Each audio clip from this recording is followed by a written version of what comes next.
وتعالى وهدايته وعنايته وتوفيقه ثم إلى حضرة النبي المصطفى محمد رسول الله صلى الله عليه وسلم وعلى آله وأصحابه وأزواجه وأهل بيته أجمعين ثم إلى جميع مشايخنا وأساتذنا ومرشدنا ثم خصوصا لمؤلف هذا الكتاب الفاتحة.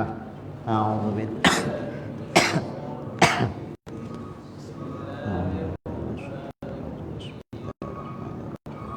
الحمد لله رب العالمين الرحمن الرحيم مالك يوم الدين إياك نعبد آمين.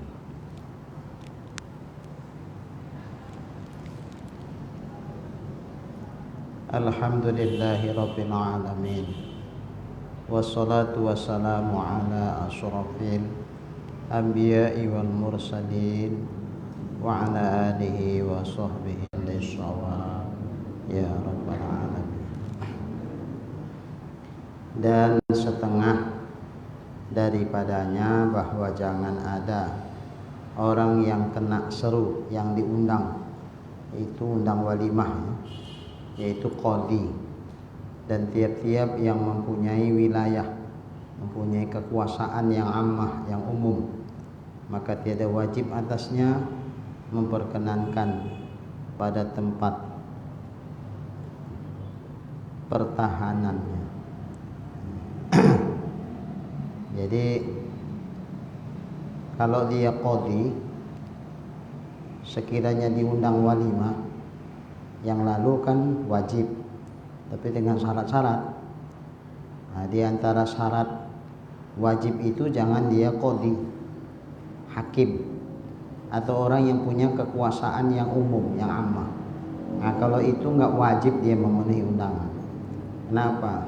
Karena bisa aja dia disibukkan dengan tugas-tugasnya. Sehingga kalau diwajibkan dia memenuhi undangan, nanti akan bertabrakan dengan tugas-tugas dia yang begitu amat sangat merepotkan dia. Nah, maka kecuali qadhi nggak wajib memenuhi undangan itu. Atau wilayah yang ammah, yang mempunyai kekuasaan yang umum. Nah, ini tentu tugasnya tentu lebih berat. Jadi kalau diwajibkan juga buat dia, itu sangat menyulitkan buat dia hadir. Karena kalau tak hadir berdosa, karena wajib dia. Nah, tentu untuk tidak membebani dia dengan tugas-tugasnya yang cukup banyak, maka tidak diwajibkan bagi qadhi atau yang punya wilayah ammah memenuhi undangan atas walimah. Dan setengah daripadanya bahwa jangan ada yang kena seru, yang diundang itu yang diuzurkan dia. Nah, jangan yang ada uzurnya. Kalau yang ada uzurnya, maka tak wajib dia hadir. Kiranya nggak hadir, tidak berdosa. Dengan dimudahkan pada meninggalkan berjamaah, sekira-kira uzur itu dibolehkan dia untuk tidak sholat berjamaah. Jadi seperti uzur jamaah, maka uzur jugalah dianggap dia untuk menghadiri undangan walimah. Jadi ukurannya uzur itu uzur jamaah. Apa umpamanya uzur jamaah itu? Seperti daripada umpama sakit. Orang sakit nggak menghadiri jamaah, itu termasuk uzur. Bahkan bukan jamaah 5 waktu, Jumat pun kalau dia nggak hadir nggak berdosa. Kalau dia sakit yang nggak memungkinkan ia untuk bisa hadir. Nah, jadi kalau nggak sembahyang Jumat tak berdosa dia. Cemanalah dia mau pergi Jumat? Dia pun nanar,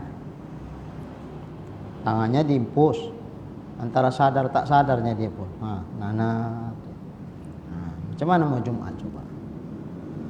Nanti dipaksakan pergi, taruhlah digotong-gotong orang, misalnya, tapi di masjid ngerepotin orang nanti dia. orang kan menengoknya, ya aduh, gimana ini? Jadi kalau seperti ini maka termasuk uzur buat dia untuk tidak hadir bahkan Jumat, bukan cuma sholat 5 waktu. Nah kalau Jumat aja sudah gugur sama dia sehubungan karena sakitnya, apalagi sekedar menghadiri undangan walimah, maka tuntutan tidak berlaku, nggak wajib dia. Menghadiri walimah itu tak wajib. Kalaupun dia nggak datang, nggak sampai berdosa. Dan umpama sakit dan lapar.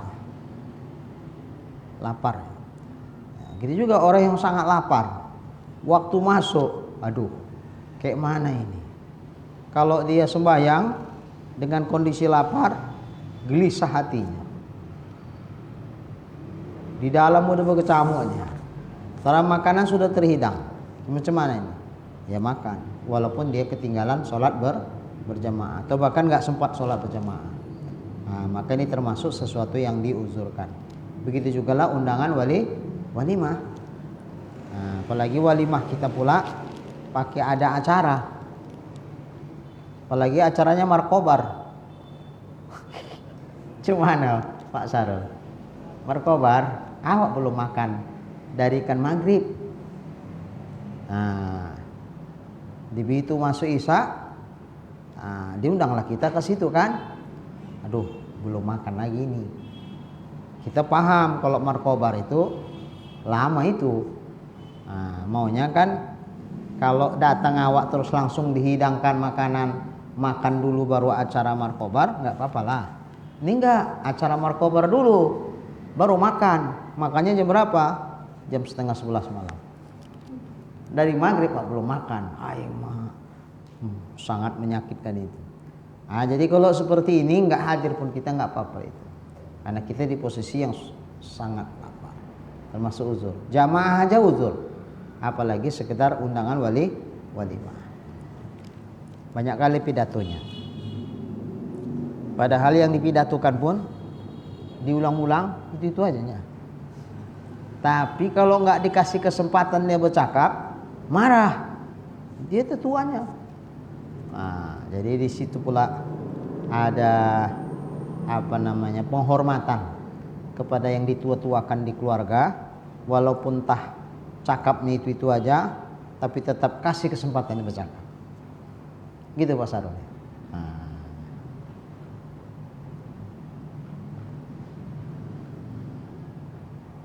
Makanya kalau sudah undangan ini, udahlah, makanlah dulu. Jangan tak makan awak di rumah. Baru pikir. Kalaupun nanti dihidangkan yang kedua, anggaplah itu mentongnya. Tambuhnya.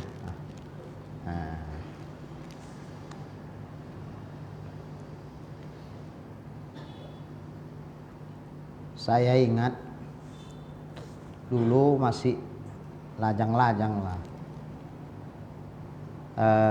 Menyambut jamaah haji pulang dari Mekah, kami marhabannya itu selalu telat, itu gak tentu katanya jam 10, ternyata telat sampai jam 12 malam, kadang jam 1 malam pun baru sampai. Makanya kalau udah kayak gini bagus makanlah dulu. Jangan harapkan nanti kalau makan awak di rumah, di situ sikit nanti makannya. Biasanya kalau makan situ kan yang pasti ya kalau daging adalah itu kan. Eloklah makan banyak di situ daripada makan banyak di rumah. Jadi sikit aja lah makan. Atau tak usah makan di situ aja nanti. Rupanya tak makan. Belum pulang-pulang lah.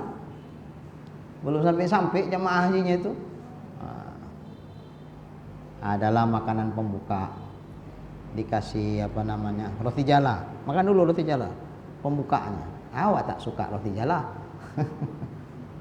Kalau itu kelaparan lah.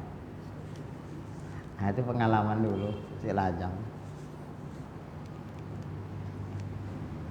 Dan setengah daripadanya bahwa jangan ada yang kena seru itu adalah perempuan.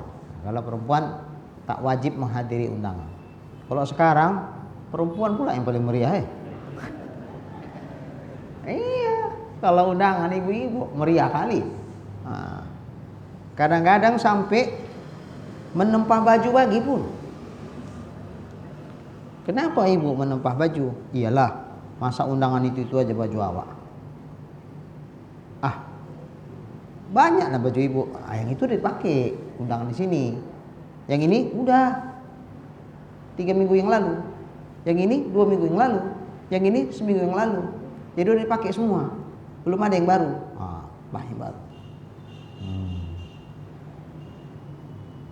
Sampai-sampai kadang-kadang kita tengok setelannya udah hampir sama kayak pengantin. Pikir banyak kali lah pengantinnya. Oh, rupanya yang tamunya. Ya, begitulah meriah ibu-ibu. Iya, Bu. Bukan ibu-ibu sini, ibu sana. Yang masih muda-mudanya itu biasa.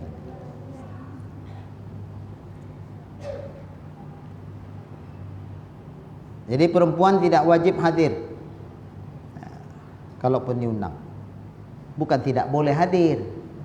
Tidak wajib. Tapi kalau hadir sekira-kira aman dari fitnah, ya boleh. Tapi enggak wajib. Atau yang muda, belia, yang ditakutkan daripada kehadirannya tuhmah. Ada fitnah, tuhmah. Atau perkataan. Maksudnya ada cakap-cakap yang kira-kira mengundang syahwat. Karena dia muda belia. Jadi dikhawatirkan karena dia muda belia tuh ada orang yang suka sama dia. Walaupun dia laki-laki, amrod namanya. Kalau bahasa Arabnya amrod namanya. Makanya kita pun tak boleh tidur sama satu tempat tidur sama anak-anak yang masih muda-muda belia tuh. Jangan. Sehingga ada ulama dia bilang begini, aku lebih takut muda belia ini bersamaku daripada harimau bersama-sama aku. Karena kalau harimau tak ada syahwat nengok harimau tuh, yang ada takut awak. Tapi kalau sama muda belia ini bisa muncul syahwat.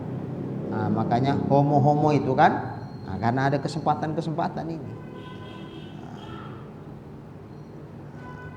Makanya kalau suka sama perempuan masih wajar.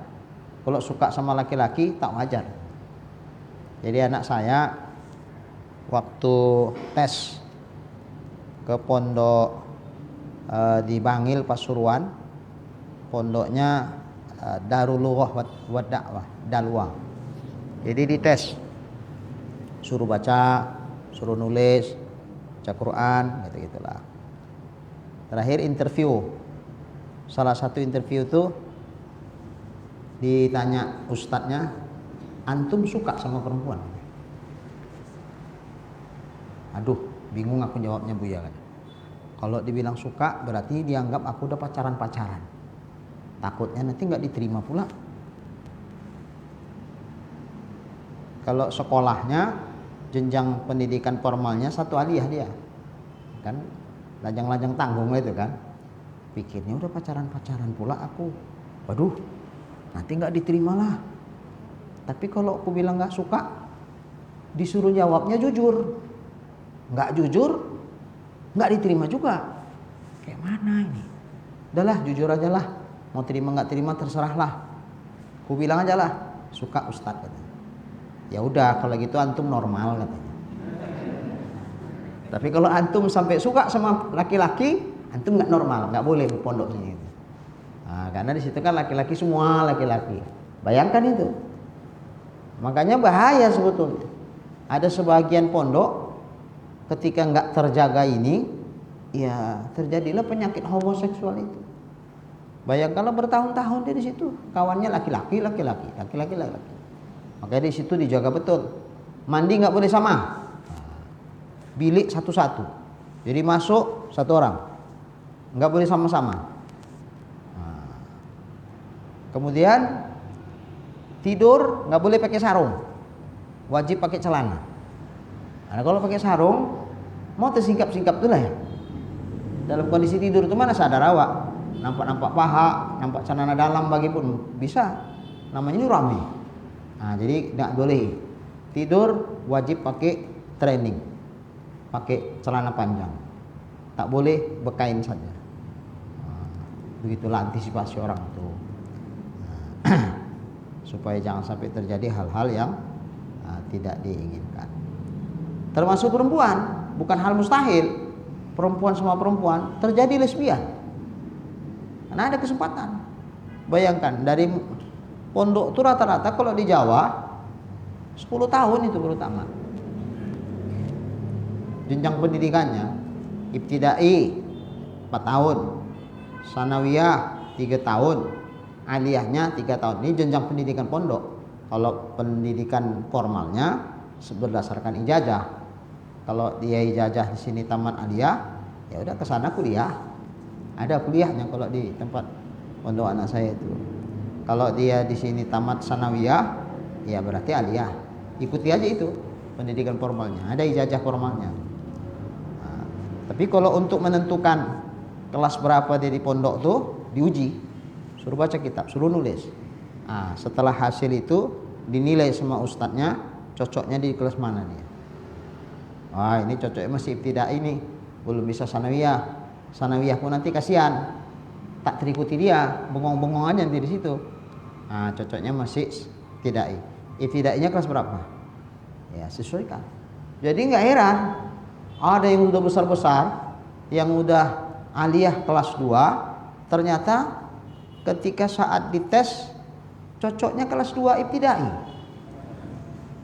Kelas 2 ibtidai tapi sekolahnya udah kelas 2 aliyah. Oh, begitulah. Ya apa boleh buat? Karena kalau nanti ditinggikan kelasnya, bengong-bengong aja di situ ngapain? Nah, seperti itu di situ. Jadi cukup ketat memang.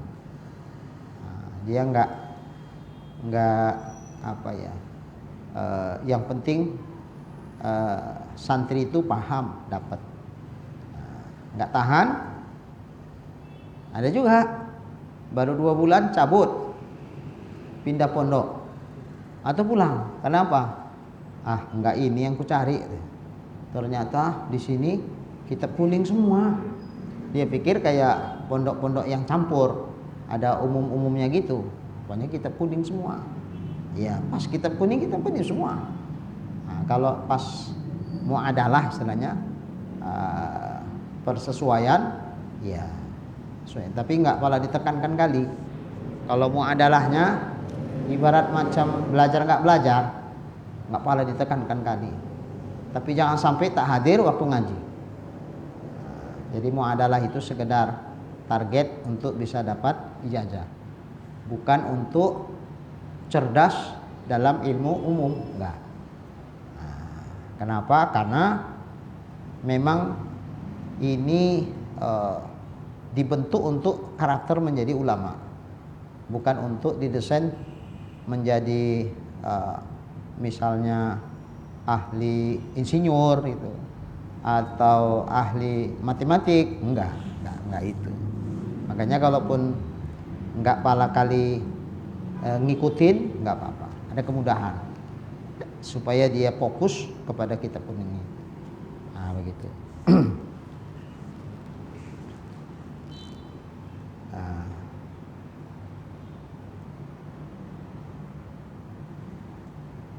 Jadi sama muda belia yang ditakutkan akan terjadi tuhmah, fitnah atas kehadiran dia, maka dia pun tak wajib hadir kalau diundang.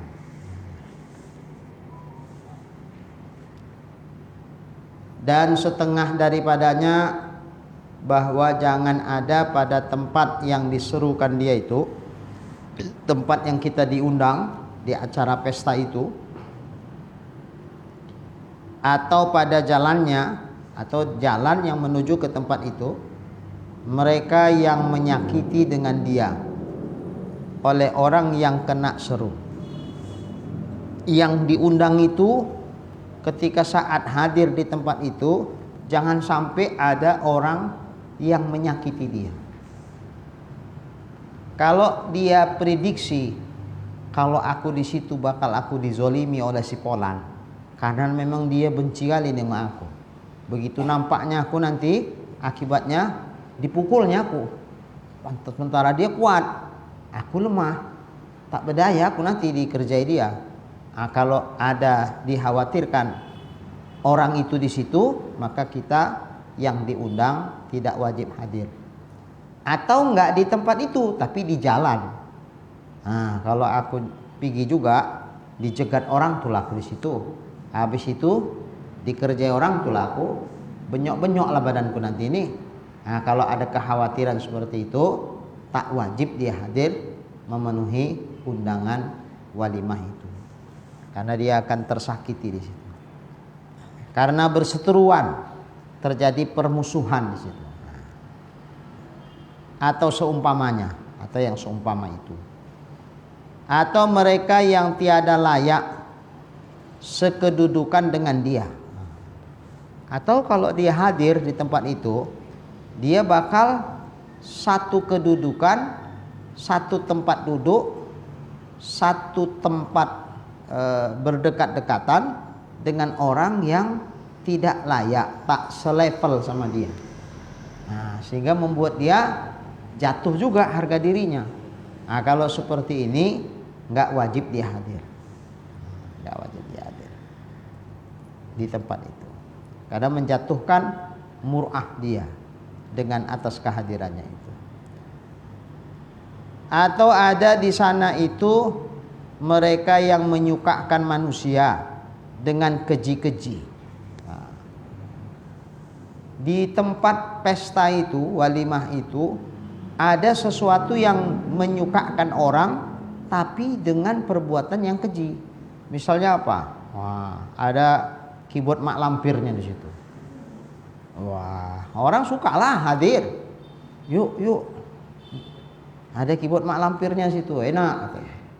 Nah, ketika kita hadir, maka kita tentu akan menghadapi fenomena yang keji tadi. Maka ketika itu tak wajib kita hadir.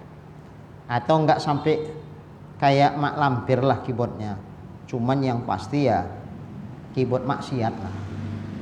Nah, ya kalau biduan wanitanya goyang-goyangkan pinggul, goyangkan badan, itu kan sudah mengundang nafsu birahi, kan dah haram. Maka hadir awak di situ tidak wajib, karena kita akan melihat fenomena yang tidak layak untuk dilihat.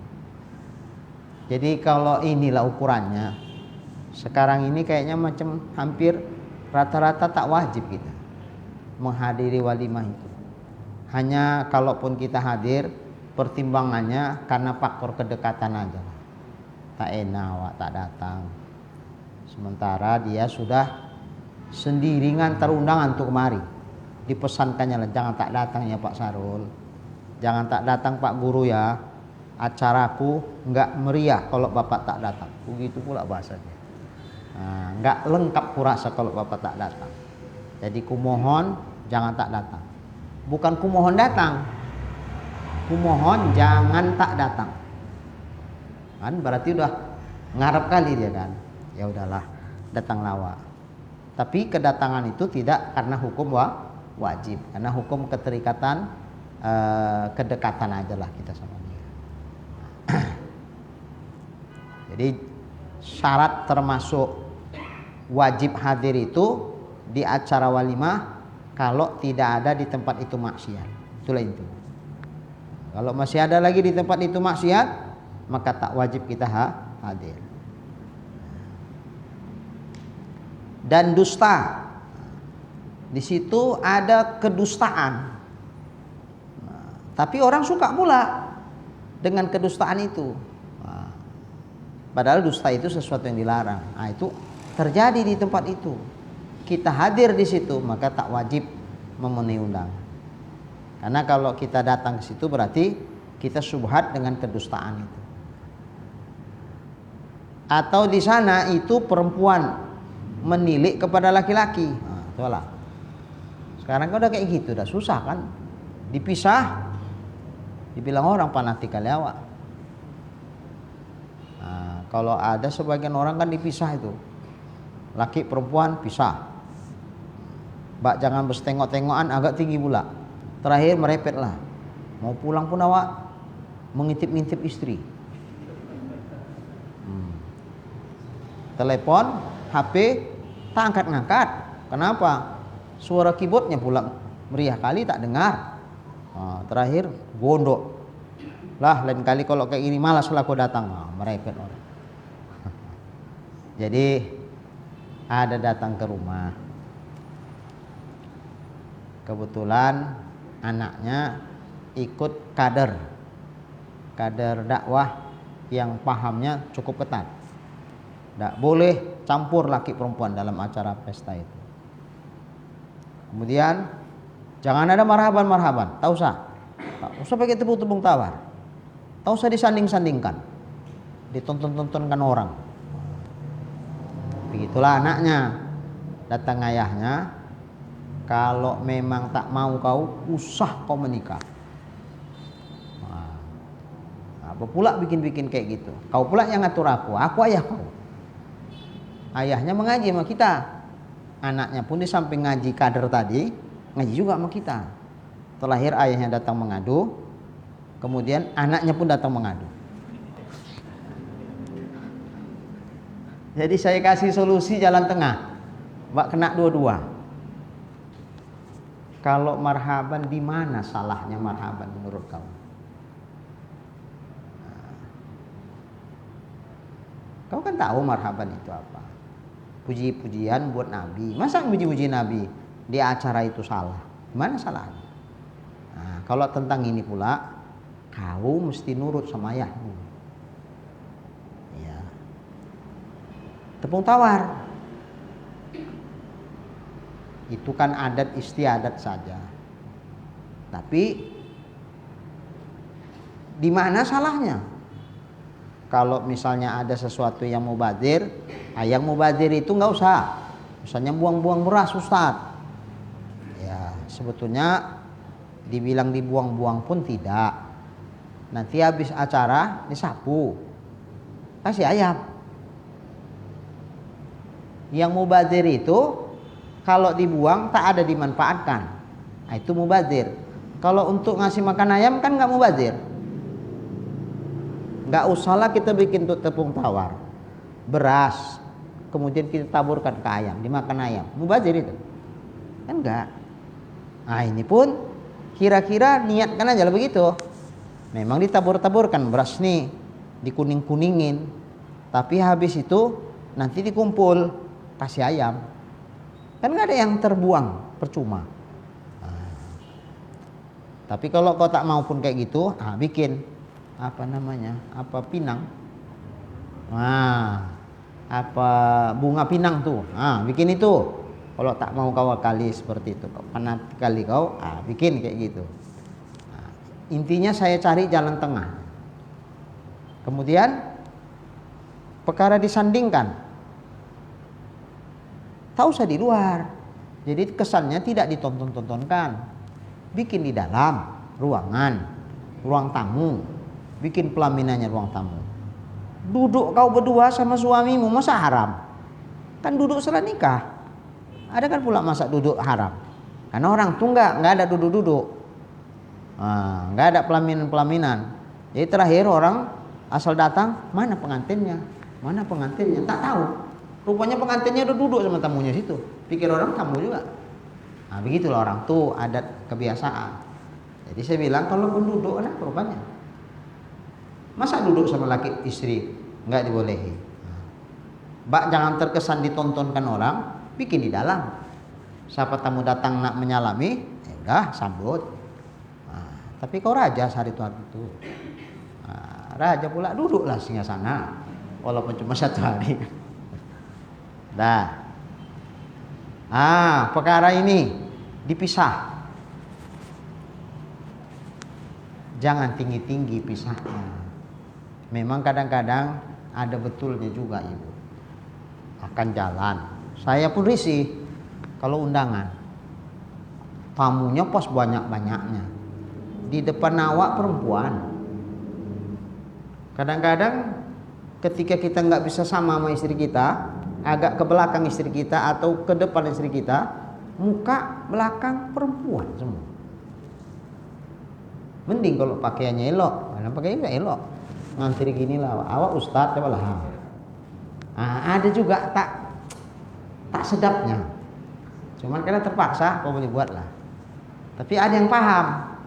Nah, ada jamaah yang paham. Nampaknya saya, wah ustadz, langsung diarahkan, masuk sini aja ustadz, tak usah situ, sini aja, biar kami hidangi. Ada pula begitu, tak dikasihnya saya, ngantri situ kasihnya, langsung masuk ke dalam rumah, langsung sini nih, kasih ustadz. Dihidangi, mak istimewa kali. Pak Sarul nanti gitu, undang saya. Ada begitu, berarti paham dia. Ada yang tak paham, ya, silakan ustadz. Ya udahlah, silakan katanya, silakan di situ lah, Wak. Ngantri toga, muka belakang perempuan. Memang kalau memandang ini elok juga lah dipisah. Cuman jangan pakai tirai tinggi-tinggi, komplain nanti mau pulang susah suami istri. Sekedar pemisah saja, bikin kayak tali bikin sap, tak apa lah segini aja tingginya. Jadi bikin situ pria wanita, langsung ada yang nunggu. Pak silakan pak, sebelah sini pak, ini hidangannya, makan. Bu silakan, perempuan pula lah yang nunggu kan. Bu silakan bu, kemari ini makan di sini bu. Ambil hidangannya di sini, silakan ibu makan di sini. Terpisah. Kalaupun nak pulang, masih bisa setengok-tengokan. Kami kalau tinggi, aduh ampun awak. Saya pernah undangan begitu, bingung saya. Apalagi zaman itu belum pula banyak HP kayak sekarang. Mana lah, masuk ke awak ke tempat perempuan. Tak cocok pula. Terakhir tegak-tegak awak. Nengok-nengok yang mana lah, istriku di mana duduk. Salah paham orang pula. Pikirnya nengok-nengok perempuan istri orang kan. Ada yang paham. Apa Ustaz? Ini nak pulang. Manggil orang rumah tak tahu kemana. Oh, Umi, iya. Sebentar Ustaz, aku cari kan. Baru sibuk dia nyarikan. Umi, tunggu mualim, tunggu Ustaz. Barulah keluar. Agak gondok juga lah lama nunggu. Jadi bikin jalan tengah. Kalaupun mau pisah, tapi jangan sampai tak bisa bertengok-tengokan. Kalau perkara Ustadz, tapi nggak boleh bertengok-tengokan. Di jalan pun tengok-tengokan. Betul nggak? Di jalan pun nggak awak terjaga awak kan. Jadi kalau sekarang ini bertengok-tengokan, selama tidak diniatkan nak menengok. Kalau tertengok udahlah itu. Yang nggak boleh disengaja menengok. Iya Allah cantiknya istri si anu. Itu yang tak boleh. Itu berarti sengaja menengok. Tapi kalau sekedar tertengok, awak nak menengok istri awaknya, mana ngajak pulang kan? Tertengok istri orang. Kalau tertengok nggak apa-apa lah. Yang nggak boleh sengaja menengoki istri orang atau anak gadis orang, itu tidak boleh. Walaupun lajang. Jawar. Jadi kalau undangan sama pacar macam mana Ustaz? Jangan. Belum istri awak jangan bonceng-bonceng. Ya. Tapi udah ngaji. Kalau belum ngaji, itulah. Kalau udah ngaji, amalkan ilmunya. Jadi kalau belum awak nikahi, bang yang bonceng-bonceng, undangan ke sana, undangan kemari. Walaupun dikasih ayahnya.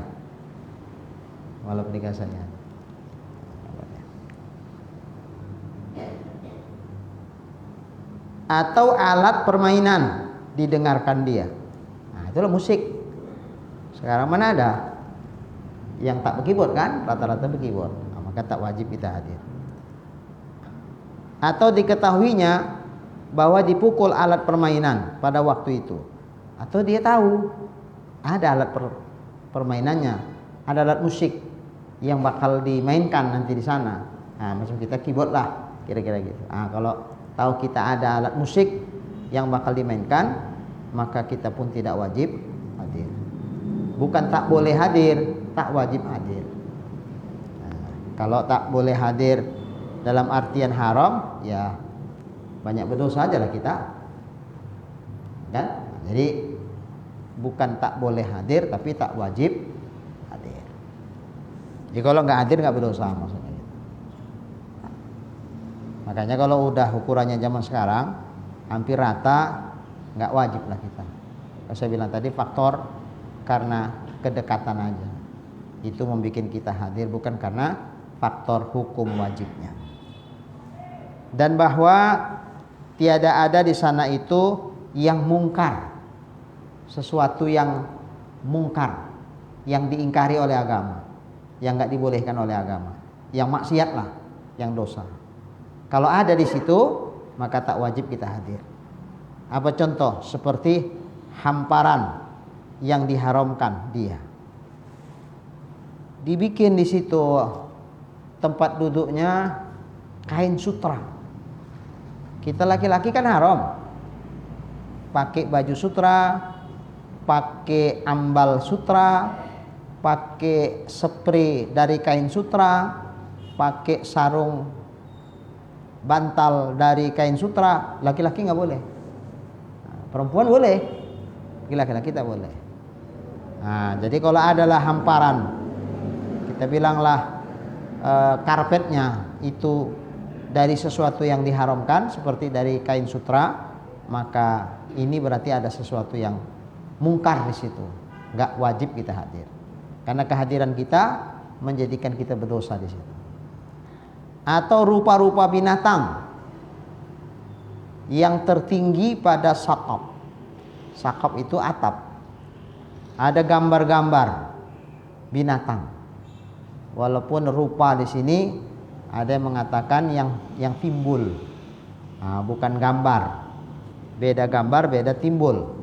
Kalau yang timbul, yang nggak masuk malaikat rahmat di situ, yang bahasa Arabnya ada surah.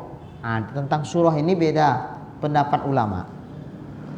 Ada yang berpendapat makna surah itu ya yang penting ada gambarnya. Kalau ada gambarnya nggak masuk malaikat rahmat, maka haram.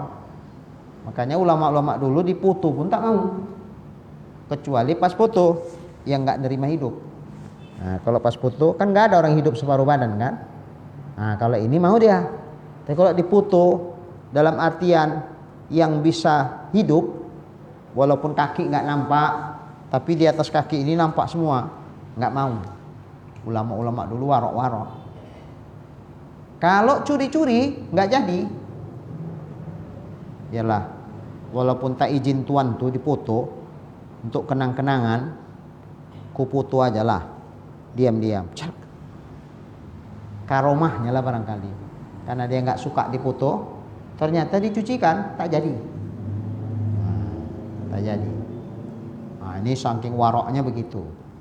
Cuman ada sebagian ulama yang dimaksud surah di situ yang timbul, seperti ukiran-ukiran atau patung-patung. Itu maksudnya yang seperti itu. Kalau gambar-gambar nggak apa-apa. Jadi ada guru kami di Ismailiyah, termasuk guru tua lah, namanya Ustadz Arifin Isa Labuhan. Ditanyalah sama kawan, "Tuan, apa hukumnya berfoto tuan?" Lalu dia bilang gini jawabnya, diplomasi, "Apa hukumnya bercermin?" Kacaan, cermin, kacaan. Apa hukumnya bercermin? Boleh lah tuan. Kalau bercermin boleh, berfoto boleh lah. Dan dia pun kalau difoto mau. Kami datang ke rumahnya foto-foto, mau dia. Kayaknya kalau kita ikut yang kedua ini aja lah ya. Kalau ikut yang pertama, berfoto pun haram, yang nerima hidup. Dipajang-pajangkan nggak masuk malaikat rahmat. Itu pendapat pertama. Keras memang, ketat betul ya. Tapi pendapat yang kedua, enggak.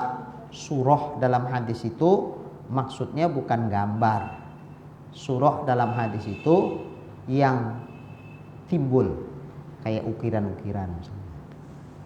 Makanya kita kan bikin pintu, nempahkan.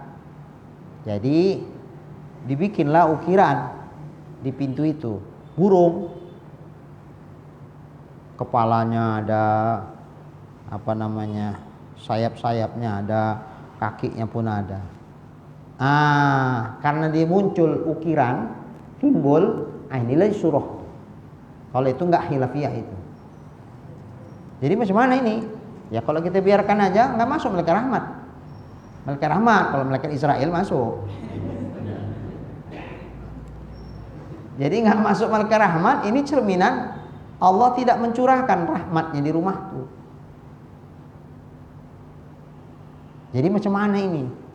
Ditukar, dihancurin, jelek. Jadi ada kawan, ustadz juga, di rumah dia kayak gitu. Terakhir, dia? Kepalanya dipahatnya, habis itu ditempel. Kan nggak nerima hidup ya. Ada burung tak berkepala, bisa hidup. Ada kan? Ada. Gitu lah bikin ya. Memang nggak jelek lah, aku boleh buat. Timbang nggak masuk malaikat rahmat ke rumahku, katanya. Jelek-jelek lah. Timbang dipahati semuanya kan lebih jelek lagi. Nah, kepalanya jadi penggal, tuh dipahat kepalanya, habis itu ditempel, pakai kayu juga. Jelek lah memang, nggak pala cantik. Tapi nggak apa-apa lah, timbang nggak masuk malaikat rahmat. Ada sebagian ibu-ibu keramik itu untuk hiasan. Ada gambar gajah-gajahan, ada burung-burungan dari keramik-keramik itu. Nah, itu dipajangkan. Nah, itu sama aja kalau itu gak ada khilafiyah kalau itu. Itu pasti nggak ada beda pendapat. Haram hukumnya manjang-manjang begitu dan nggak masuk malaikat rahmat. Saya waktu ngisi pengajian ibu-ibu wirid, kadang ibu-ibu ini main langsung. Langsungnya gimana? Matanya terus langsung main dia. Nampak di dinding. Kayak itu Ustaz. Yang punya rumah tertunduk. Ya namanya ditanya ya saya harus jawab kan. Ya begitulah kurang lebih. Giliran wirid lagi pas mutar dapat ke rumah dia, saya tengok sudah tak ada lagi. Tapi pas berapa bulan kemudian giliran lagi yang ketiga, tetongok lagi di situ. Lupa dia mungkin. Oh, berarti yang lalu bukan dibuang. Karena masih ingat kaji, disimpan aja, Pak, jangan nampak ustadz katanya. Pas giliran yang ketiga lupa kajinya, terpajang aja situ. Nah, jadi diambil hanya karena segan sama ustadz. Nggak ada pahalanya ibu. Nah, jadi jangan segan sama ustadz, diamalkan kajinya. Sama ada jamaah wirid, ibu, rupanya nggak ngaji dia waktu itu. Tidak pula berjilbab, naik sepeda. Saya naik kereta gini, dia pas tekongan gini, nampaknya saya, apa katanya? Astagfirullah Pak Ustadz, katanya. Tundukannya kepalanya. Awak yang bingung, tabraknya pula. Astagfirullah Pak Ustadz, malu dia, nampak rambutnya. Padahal saya pun nggak pala tanda-tanda. Kalau tak digitukan dia, entah tak tanda pun saya. Karena ibu-ibu ini pakai jilbab sama nggak pakai jilbab, beda itu. Iya. Apalagi kita jumpanya kan tidak tiap hari. Jadi saya pun nggak tanda itu. Kalau diam aja dia sangka saya orang lain itu. Tapi karena dia bilang astagfirullah Pak Ustadz, oh berarti jamaah boleh itu. Nah, udah ya, Bu.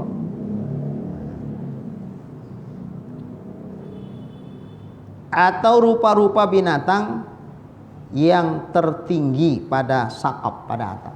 Di atas ditaruh gambar-gambar yang timbul. Atau jidar, ada gambar-gambar yang timbul pada jidar, dinding, di dinding. Atau pada pakaian, ada juga di situ. Nah, jika tiada hilang mungkar itu dengan orang yang kena seru. Tapi kalau kehadiran kita bisa menghilangkan kemungkaran, nggak apa-apa. Ibarat keyboard tadilah, keyboard yang musik-musik. Kalau kita datang, berhenti itu keyboardnya. Nah, itu nggak apa-apa, datang. Begitu datang awak nampak, Ustaz, berhenti keyboard berhenti. Nah, misalnya bisa, nggak apa-apa lah kita ajar. Bagus juga agak lama-lama situ, mbak keyboardnya jangan main-main. Tapi kan tidak, awak hadir pun sama aja. Saya pernah undangan, nggak dapat tempat saya. Ya Allah, tegak-tegak di mana lah aku mau duduk. Ada yang kosong, tapi pas depan keyboard. Sementara yang nyanyi perempuan, goyang-goyang lah pula. Mana pede dia nyanyi dangdut nggak goyang. Dia pun tak kenal sama awak. Nah, kalau dia kenal mungkin agak segan-segan kan. Nah, tak kenal dia, namanya Bidu Anita. Pak, sampai mana Pak Sarul? Begini aja lah Pak. Tak berani menengok begini. Aduh ya Allah. Ah, inilah kadang-kadang bikin kita agak berpikir-pikir nih kalau datang. Pakainya bak kata Upin Ipin serono. Serono ya? Apa serono? Oh tak serono. Nah, pakainya tak serono. Nah, banyak yang tak elok. Nah, gimana lagi? Ada lebih gawat lagi. Saya menghadiri acara pesta itu, jamaahnya memang jamaah termasuk yang dekat sama saya. Nah, jadi kak datang pun tanda dia tahu itu. Nah, datang Ustaz, bengkak juga muka awak kan. Datang ke situ. Yang nyanyiin dia nih kepo apa? Betul-betul kayak India tuh bikinnya, tapi Indonesia. Yang nari itu kejar-kejaran perempuan sama laki-laki sampai turun-turun ke panggung. Iya, meriah kan? Meriah ini lagi. Nah, India kan kayak gitu dia. Betul-betul dia bikinnya kayak yang di TV-TV. Turun-turun ke panggung nyanyinya mak heboh. Nah, kadang kan awak pas dekat awak pula perempuannya kan coba. Nah. Dan jika hilang dengan dia, kalau datanglah seseorang yang diundang tuh ke tempat itu, maka wajib dia hadir. Kenapa? Karena dengan datang dia, maksiat itu berhenti. Jadi kalaupun adalah gambar-gambar yang timbul-timbul tadi, Ustaz, buang dulu sebentar, buang. Tutup, ditutup. Nah, kalau kayak gitulah karismatik kita, datang nggak apa-apa. Bahkan wajib kita datang supaya maksiatnya berkurang. Selama kita duduk di situ kan nggak maksiatnya. Tapi pertanyaannya, apakah jamaah kita yang ngundang kita tuh kalau kita datang sampai sebegitunya menghormati kita? Kayaknya enggak, Pak. Enggak. Jalan terus. Jalan terus. Nah, jadi kalau gini ya udahlah. Kalaupun kita hadir, kehadiran itu bukan disebabkan wajib hadir, sekedar karena pertimbangan perasaan saja. Maka wajib atau sunat memperkenankan dia. Kalau maksiat itu bisa hilang atas hadir dia, ya hukumnya dia hadir di tempat itu atas undangan tersebut, wajib atau sunat. Seginilah dulu. Akan datang insyaallah kitabul qasam wan nusus. Qasam ini gilir. Kalau istrinya lebih dari satu wajib hadir, wajib adil. Nah, salah satu adil itu qasam, digilir ya. Bismillahirrahmanirrahim. Alhamdulillahirabbil alamin. Wassalatu wassalamu ala asrofil anbiya'i wal mursalin wa ala alihi wa sahbihi ajma'in. Allahumma rzuqna imanan kamila wa yaqinan sadiqa wa qalban khashi'a wa ilman nafi'a wa amalan maqbula wa taubatan nasuha wa husnal khatimah. Allahumma rzuqna rizqan wasi'an حلالا طيبا مباركا جميلا وإلى الخير قربنا وعن الشر أبعدنا واقض حوائجنا في الدين والدنيا والآخرة إنك على كل شيء قدير صلى الله على سيدنا محمد وعلى آله وصحبه أجمعين والحمد لله رب العالمين تقبل الله منكم